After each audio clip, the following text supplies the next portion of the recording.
kami akan memperkenalkan anggota-anggota kami terlebih dahulu. Perkenalkan, nama saya Anissa. Nama saya Benediktus Renhard. Nama saya Muhammad Kemal. Nama saya Rudi Madani. Nama saya Nabila Minajla. Nama saya Sertiga Yatri. Dan nama saya Putri Amelia.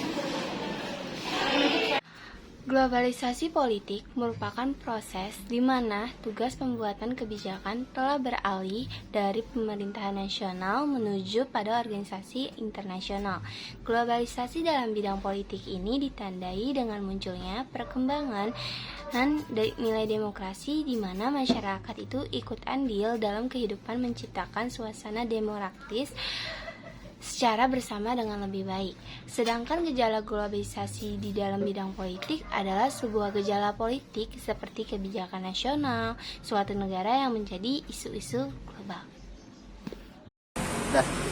Adanya kerjasama antar negara, migrasi negara-negara di dunia akan menghasilkan kerjasama politik antar negara, baik itu kerjasama bilateral atau multilateral yang akan menguntungkan masing-masing negara. Kerjasama bilateral adalah kerjasama yang melibatkan dua negara saja.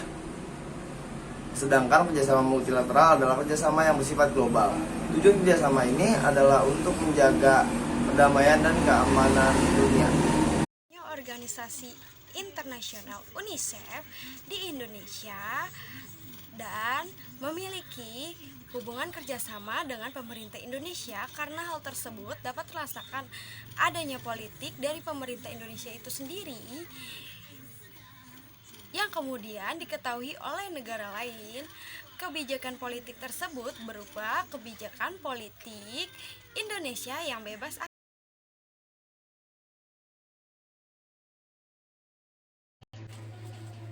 Gejala globalisasi yang keempat adalah adanya campur tangan negara asing, merupakan suatu bentuk globalisasi yang dapat menimbulkan kekacauan di suatu negara jika tidak diselesaikan dengan baik.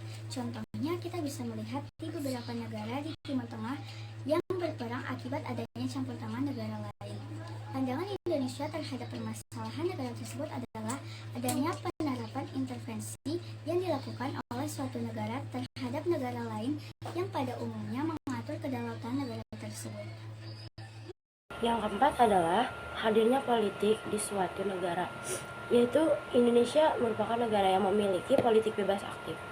Artinya, Indonesia tidak memihak blok manapun, tapi tetap aktif dalam politik internasional, misalnya menjadi anggota PBB. Hadirnya ideologi asing. Ideologi ini tidak dapat dihindari karena globalisasi membuat berbagai ideologi asing masuk ke tanah air. Sayangnya, jika ideologi asing tersebut tidak sesuai dengan bahasa negara Indonesia, maka sangat berpotensi menimbulkan kekacauan. Trias politika adalah gagasan politik mengenai pembagian kekuasaan dalam negara yang diungkapkan pertama kali oleh John Locke, dikembangkan oleh Montesquieu.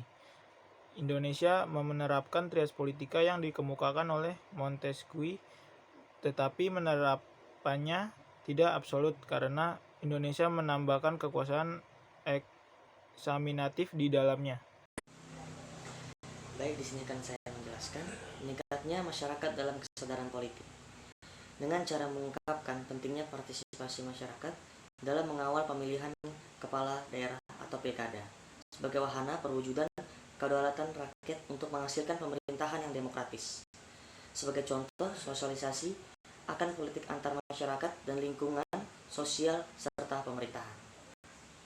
Baik, sekian dari kelompok kami. Mohon maaf bila ada kurang atau lebihnya.